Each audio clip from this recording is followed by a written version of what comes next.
So we're on the walking tour, and you're probably wondering, why does they have a restaurant on the walking tour? It's because I want you to see this walking street. This is Dan of Vagabond Buddha. This is the video of my San Cristobal Old Town walking tour. There's an interactive Google map for this walking tour. Just click the link in the notes below this YouTube video to get started. You'll also find day tours, restaurants, accommodations, flights, buses, and trains, plus our best travel or retire cheap in paradise locations in the world. Now here's the video. Enjoy. This is Guadalupe Church. It's mainly the view I wanted you to see here. I want you to see the city below, San Cristobal, Chiapas. Make sure to walk behind the church and see the view of the valley and misty mountains also. When you leave, the map should eventually guide you down my favorite walking street called Real de Guadalupe and take you to the Zocalo Cathedral and Governor's Palace.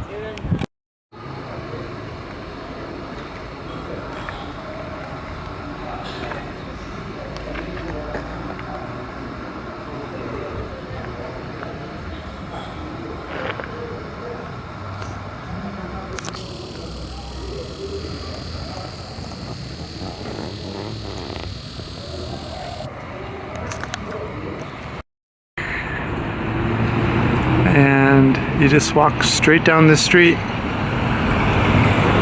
and the first 4 or 5 blocks have cars, but after that it's a walking street all the way to the Zocalo.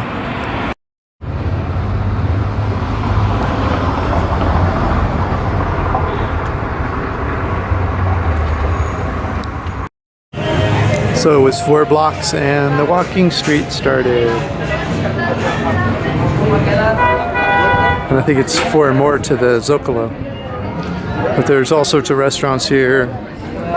And no cars, so you don't have to jump out of the way every 2 seconds. And it's a very international street, meaning that the restaurants are, people come here on vacation and they fall in love and come retire or just migrate here and open restaurants and bars and whatnot. So it's a very international place.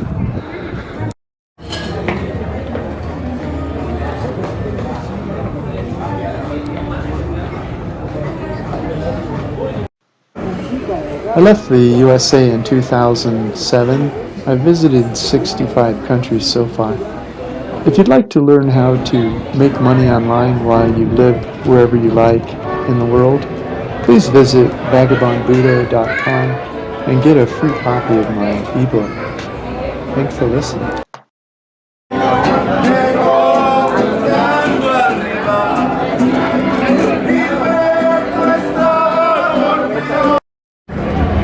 So this is the San Cristobal Cathedral. There are 3 things to see at this stop: the Zocalo, San Cristobal Cathedral, and the former Governor's Palace. The cathedral was completed in 1721. Before that, the Virgin of the Assumption was built on this spot in 1528. The current cathedral has Baroque, Moorish, and indigenous influences in the architecture. It's not uncommon to see older indigenous women traversing the interior of the church on their knees. Of course, the Roman Catholic Church built a separate church on the back for indigenous people to worship called St. Nicholas Temple. Racism wasn't even a question at that time, and many in the Roman Catholic Church believed indigenous people had no souls. This is the Zocalo in San Cristobal, Chiapas. There are actually 2 squares carrying the name of Zocalo on Google Maps. The second one is in front of the cathedral I just showed you and should be correctly labeled Cathedral Plaza. The only real Zocalo is the one that I'm showing you right now. On the side of the Zocalo is the cathedral that I just showed you. All colonial era cities were designed with a park next to or in front of the cathedral, which was called the Zocalo. During the colonial era, the city's main market and water supply were here in the Zocalo. behind me is the Museo de San Cristobal, formerly the Governor's Palace. This has been the seat of government since colonial times. It was last rebuilt in the 19th century. Because it is a representation of authority here in Chiapas, it's frequently the focus of protests by Chiapas indigenous groups such as the Zapatitas. Around back, I'll show you the fountain. There's a big, beautiful water fountain. This is the back side of the Governor's Palace. As you can see, there's a beautiful water fountain here. And inside there's a museum that you should check out. It's not that big, it doesn't take that long. But it'll give you kind of a feel for this part of the city, what was happening. Hey, just a reminder, there's a Google map of this walking tour. It's interactive. Just come to the link in the notes below this YouTube video, click the link on your smartphone, and start walking. It'll take you to all these places I've been talking about. Okay, back to our video. Thanks for listening.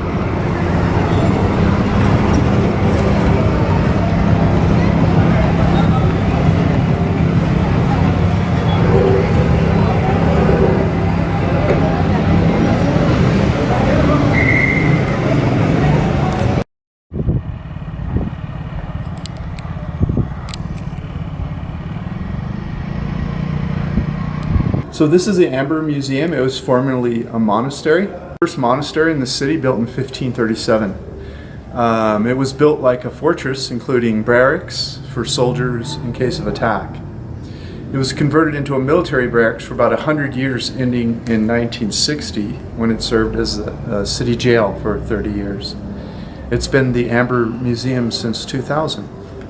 And you may know amber is like tree sap, that has been fossilized over millions of years and often contains bugs or small insects in it, which makes it interesting. From the movie Jurassic Park, you may remember they extracted some DNA from a bug who had a mosquito, in fact, who had sucked blood out of a dinosaur and used that to reconstruct dinosaur DNA inserted in a frog. And anyway, so that idea comes from amber, and that's what we're doing here. This is an Amber Museum, and here we're going to check it out. Hey, if you're enjoying this video, could you please like it, subscribe, or comment? Any of those things would improve our standing in search results, and our business would do better. So, thank you. Upstairs, there's a huge room of amber, and there's also this more stylized amber down here. And the ones upstairs have microscopes so you can see bugs that have been trapped inside the amber. And it's a beautiful old convent. Definitely worth going inside and walking around for a few minutes.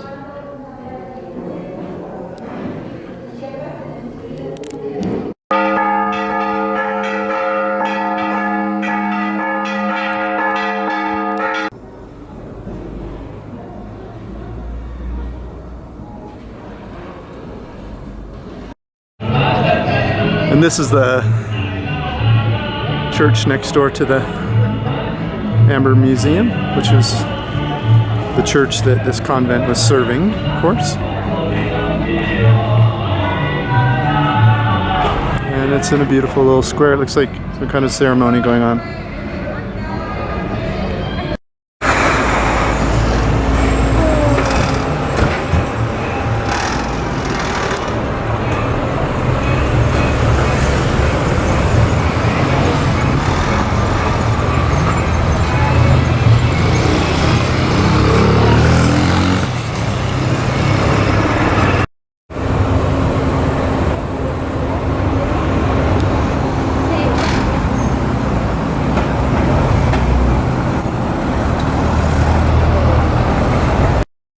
So after you leave the Amber Museum, if you just walk on the walking tour, you'll pass this tamale yomak place, and it was delicious. So, and cheap, super cheap. The bill was $4, and so 3 drinks and a lunch for 2 people. So if you book my recommended flights tours or accommodations, you'll pay nothing extra, but we'll earn a small commission that will help us continue to travel and share these travel guides with you. So please do. Thanks.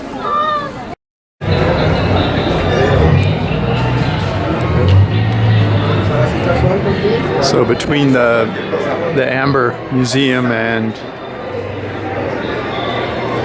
the next stop, if you're walking, you may see this market if it's happening when you're here.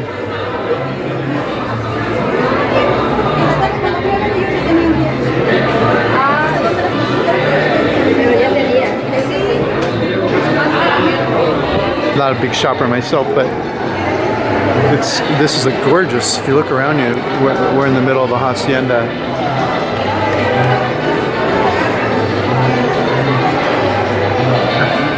It's a gorgeous, looks like colonial era hacienda with a courtyard, and they put this beautiful roof over it so they can offer a miniature convention hall here all year. That shopping area that I was just showing you is in a convention center there. You can see the name of it in case you want to check it out while you're here. I don't know if it'll be open then, but there it is. So we're on the walking tour, and you're probably wondering, why does they have a restaurant on the walking tour? It's because I want you to see this walking street, and there's no other way I could get Google to get you down the street other than to put a restaurant on it. So that's what we're doing now. We're going to show you the street. And again, this whole thing is on Google Maps. Just click the link below this YouTube video, click the Google Maps, interactive Google map, and follow the path on your smartphone. It's a lovely city, isn't it? You like it, Chung Hui?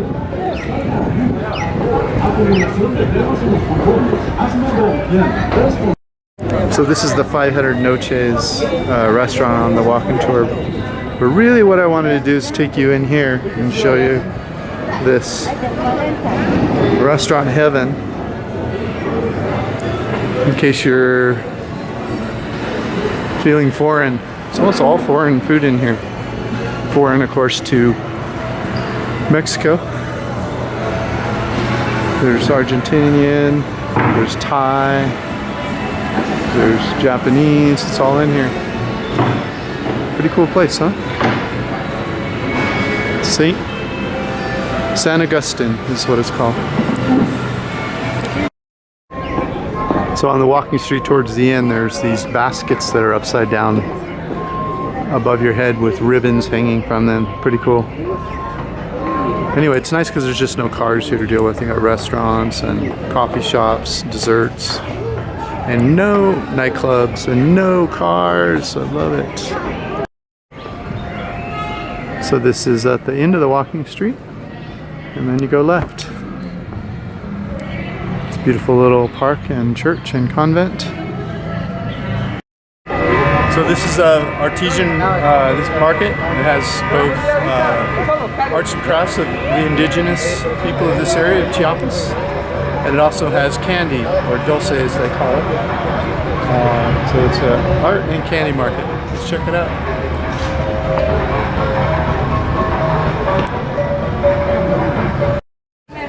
Here's dulce, or candy. All local candy everywhere. And then there's crafts also. This is crafts and candy, it looks like. But then you have these embroidered shirts and amber jewelry, and some of it's just plain goofy, like. Then other parts of it is really high quality, so you have to pick your way through it, and there's 2 floors of it. So take your time, find something you like.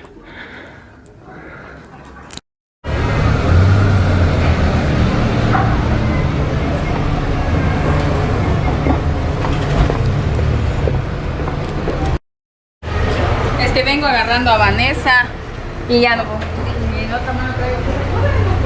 So the walk from the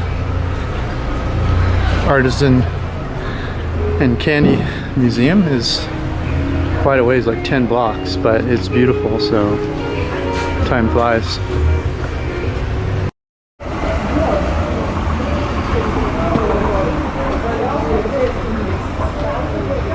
So this is Santo Domingo Church. Along with the church, you must see the open markets in front of the church, indigenous arts and crafts. The Dominican monastery was completed in 1551. It's considered one of the more ornate structures in Latin America because of the gilded altars and the ornate stucco work on the front facade. There are two museums on the complex also. The first museum is a history of the city, and the second, Centro Cultural, has collections of textiles from each indigenous ethnicity of Chiapas state.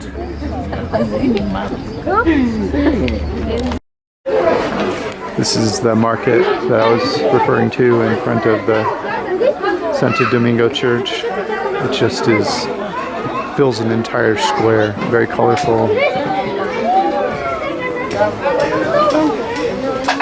Food, art, crafts.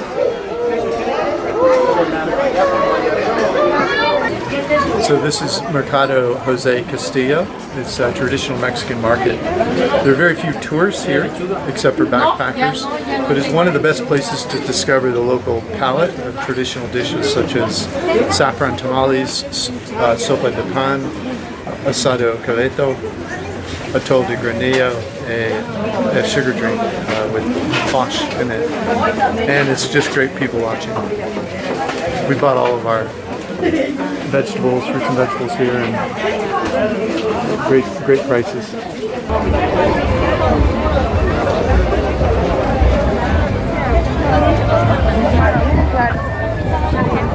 No, pues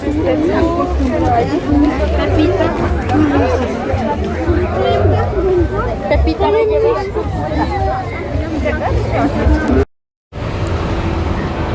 Thought I'd show you this block so you can see what it looks like outside the Old Town area.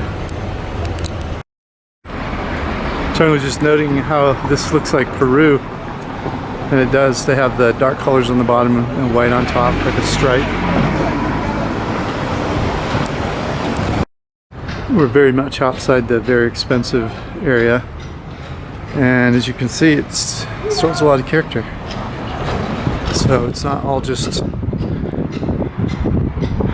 it's not all focused in what I've been showing you before. The city itself is a lot of beautiful colors and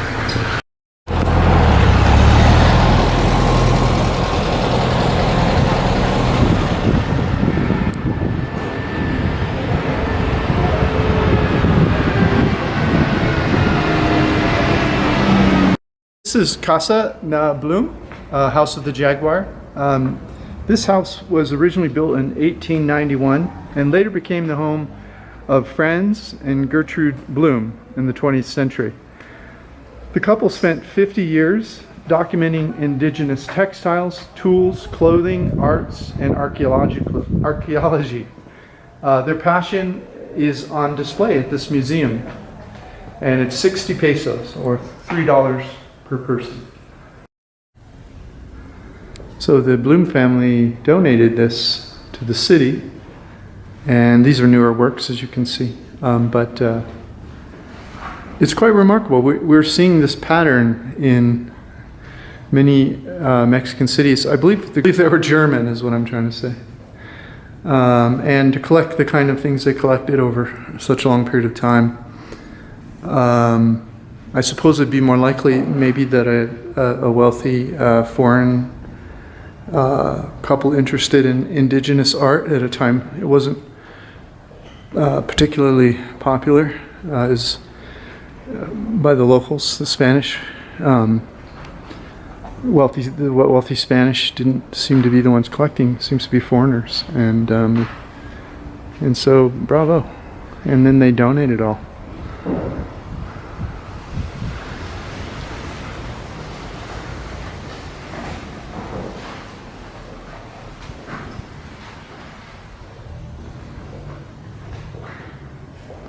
It's funny, I call them Spanish, but I guess I really do view them that way. The wealthy class. In Mexico, did a fairly good job of controlling everything even after independence. And so I'm referring to them as Spanish, I suppose. Because the Blooms didn't come along until post-revolution. And that's true of many of the collections we see in Mexico. Wow, this is a gorgeous chapel. And we can see they also are collecting some religious art here. What an extraordinary place this is.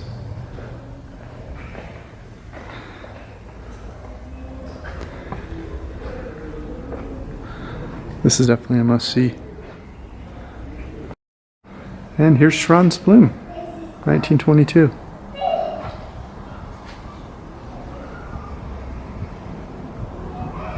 And I wonder if this is Gertrude. I don't know, it's not marked. I suspect it is though. Good looking couple.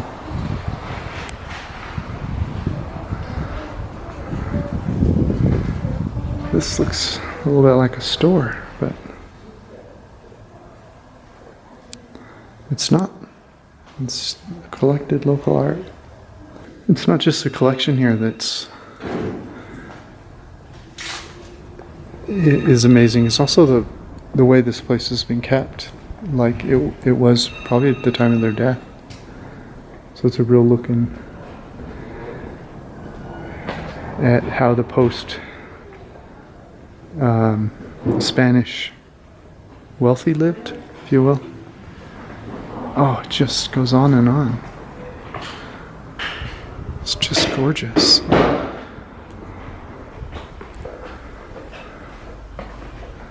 I believe I read online there's also a botanical garden here.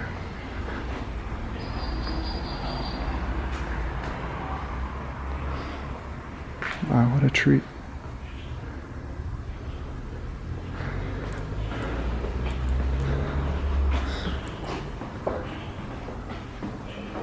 Yeah, I think this is the most striking thing possibly that I've seen. Certainly in terms of architecture and art, and a look at the past.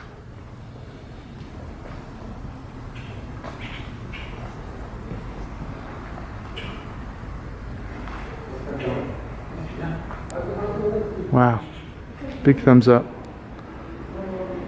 It just goes on and on. Gorgeous. This might be a hotel here. Yeah, there's a hotel, restaurant, botanical gardens, museum. It's all here. Are you a flower person? Bonus points to whoever can tell me what this is.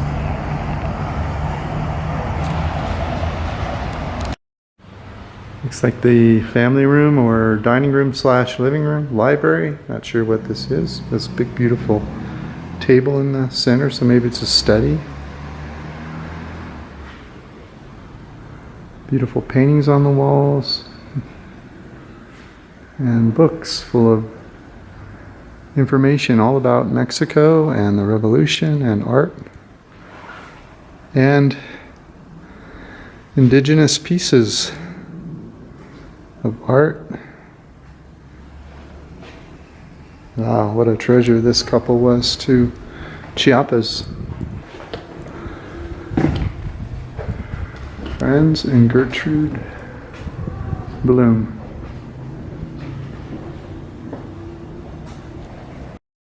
So this is the Bloom family and museum and must see.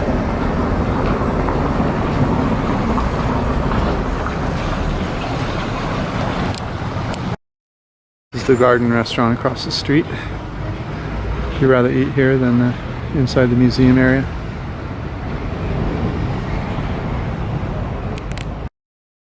We're still in the Bloom complex.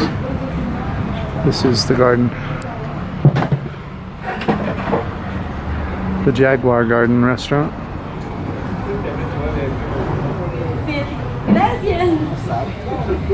You can see the adobe on the inside of the walls there, maybe. spa over there. Spa? Oh.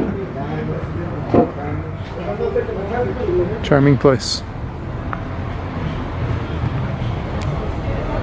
So this completes our Old Town walking tour. Remember, there's an interactive Google map you can use to take this tour. Also, make sure to subscribe to learn how to thrive internationally in the new digital economy. This is Dan of Vagabond Buddha. Thanks for listening. The world is your home. What time will you be home for dinner?